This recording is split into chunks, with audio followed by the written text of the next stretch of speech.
जी, मैं मुज़म्मिल अब आऊँगा आपकी। मैं देख रहा था आईएमएफ के ऊपर जो आपकी बयान चल रहा है और चीज़ों पे भी, मगर मैं ये जो टॉपिक जिक्र कर रहा था उससे रिलेटेड पहले एक सवाल करके then I will move on कि ये पाकिस्तान इस वक्त जो बजट आ रहा है ये बहुत अहम इसलिए भी हो जाता है कि हमारी हाल ही में इंडिया के साथ ये जो झड़प हुई है तो हमें वो पीछे नहीं हट रहे और ये अभी मामला चल रहा है।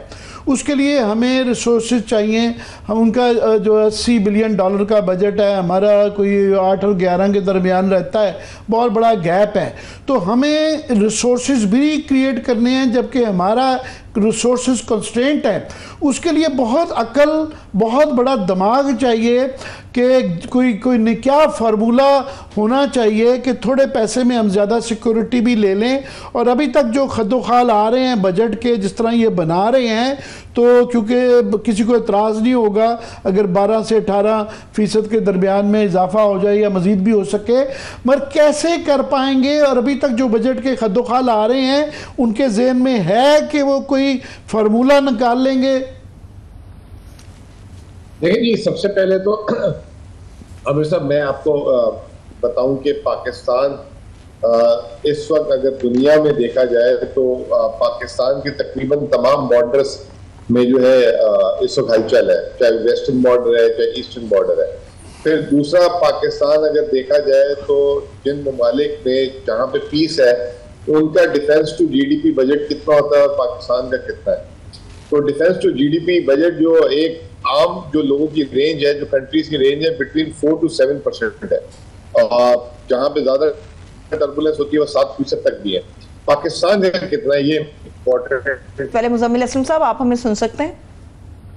जी बिल्कुल सुन सकता हूँ। जी मुज़म्मिल, माफ़ कीजिएगा, आज हमारी ऑडियो का इशू आ रहा था। प्लीज़ जारी रखिएगा जहाँ आपने ख़त्म किया। देखिए कि पाकिस्तान का जो दिफाई बजट है वो है 1800 अरब रुपए, जो डॉलर में कन्वर्ट करें तो 6.5 अरब डॉलर बनता है। आपने खुद अभी अपने थोड़ी देर पहले प्रोग्राम में डिस्कस किया था कि इंडिया का 72 अरब डॉलर का जो है दिफाई बजट है।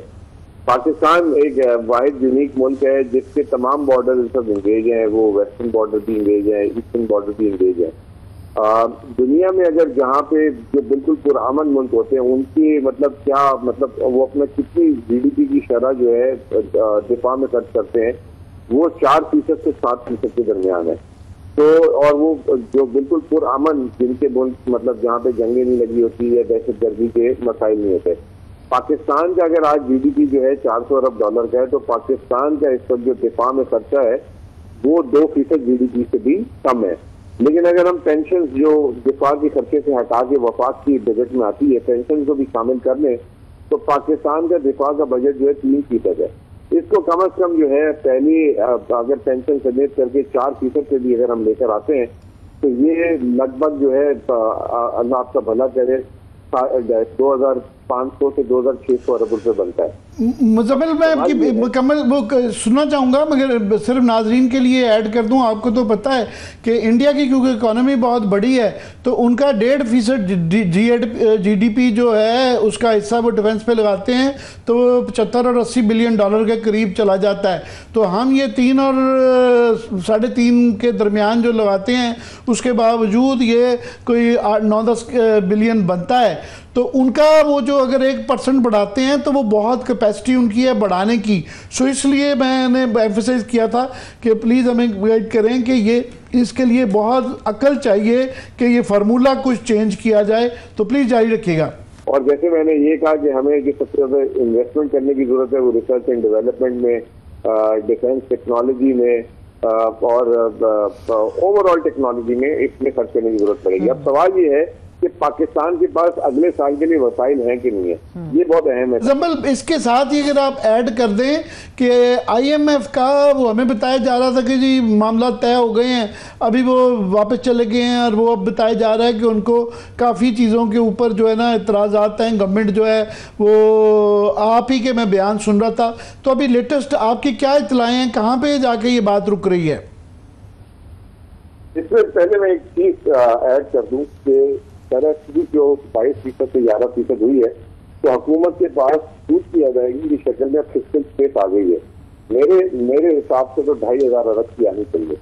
लेकिन हुकूमत जराए कह रहे हैं कि 1200-1500 अरब रुपए की है। तो इसके जो 1500 अरब रुपए की जो फिस्कल स्पेस आपको मिल रही है, इसका जो है 1/3 आपको डिफेंस में खर्च करना चाहिए, 1/3 आपको डेवलपमेंट, क्योंकि डेवलपमेंट वफाकी हुकूमत एक जमाने से नहीं कर पा रही, और तीसरा 1/3 आपको सोशो इकोनॉमिक डेवलपमेंट खर्च करना चाहिए, क्योंकि गरीब आदमी पे चुका है। अब यही सवाल का जवाब आपके IMF से भी नहीं करता है। IMF दो चीजें कहता है, वो कहता है कि ओवरऑल खसारा आपका कम होना चाहिए। अब खसारा कम करने के लिए या तो कहता है जब आमदनी बढ़ा लो या खपत कम कर लो। आमदनी बढ़ाने वाला हुकूमत का इस पर कोई इरादा खास लगेगा, क्योंकि इतने टैक्सेस की भरमार है कि मजीद टैक्स की जगह नहीं है। तो IMF कहता है कि भाई ऐसा ठीक है, अखराजात कम कर लो। अब अखराजात में मसला ये है कि एक डेवलपमेंट एक्सपेंडिचर के अलावा कोई हुकूमत की जगह नहीं है। शरह सूद में आपको जगह मिल चुकी है, तो IMF ये कह रहा है कि आप अपने अखराजात कम कर लो। तो हुकूमत ने एक ही तलवार चलाई है, वो चलाई है डेवलपमेंट बजट में। अब जब इतनी आप कह रहे हैं कि मुल्क में स्टेबिलिटी आ गई, आपकी आमदनी बढ़ गई है, तो आप 1000 अरब रुपए से भी कम दे रहे तरक्याती अखराजात को, और दूसरी तरफ अपने अखराजात कम करने के लिए तैयार नहीं है, तीसरी तरफ आप आमदनी बढ़ाने के लिए तैयार नहीं है। उस सूरत में जो डिफेंस का बजट है वो भी ठग जा रहा है। मैं समझता हूँ कि मैं इनकी जगह होता तो ये जो हमें शरह सूद में जो बचत मिली है 2-2.5 हजार अरब रुपए की, उसका मैं जरा अच्छे तरीके से इस्तेमाल करता, और अखराजात जो कहाँ पे फालतू हो रहे हैं इसको भी कटौती लगाता। तो ये बहुत अच्छा बजट बन सकता है इस दफा हुकूमत का, लेकिन मुझे नहीं समझ आ रहा कि IMF के साथ खर्च किस चीज से गए। अच्छा बजट यार पता नहीं किसके लिए बन रहा होगा। वो हम तो तनख्वाहदार तबका जो है वो 437 अरब पहले निकलवा चुके हैं, और वो कह रहे हैं कि जी उसके लिए वो हुकूमत इशारे दे रही थी कि जी हमको रिलीफ देंगे। और ताजर जो हैं उन्होंने टोटल जो है 50 अरब का शायद टारगेट था, 40 लाख रुपया भी नहीं दिया, और गवर्नमेंट अभी भी वहाँ पे जो है कोई थोड़ा सा बैकआउट करती नज़र आ रही है। तो हमारे लिए तो कोई तनख्वाहदार तबके के लिए तो कोई अच्छे इशारे नहीं आ रहे। देखिए जी, 4 इशारे दे रहे थे बजट काफी दिनों से। एक ये दे रहे थे कि तनख्वाहदार के लिए कुछ हम बेहतरी करेंगे, एक ये रियल स्टेट की बात कर रहे थे, एक ये कह रहे थे कि हम जो है ये टैक्सेस जो फर्टिलाइजर और इसके जो ज़राअत के हैं उसको जरा सा देख लेंगे, और चौथा ये डिफेंस की बात कर रहे थे।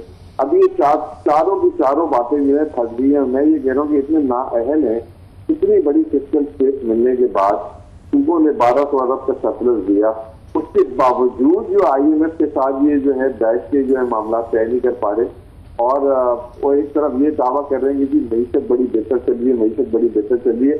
मैं आपको एक बात बताऊँ, मैंने वजीर खजाना को भी ये मशवरा दिया था पिछले दिनों कि ये जो ताजरों का टैक्स है ना, ये आप सूबों को दे दे कलेक्ट करने के लिए।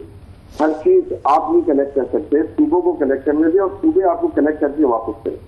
रिवर्स होता है, समटाइम्स सूबों के टैक्स वफाक टैक्स कलेक्ट करती है और सूबों को उसकी जो कलेक्शन करती है वो दे देती है अपनी फीस काट के।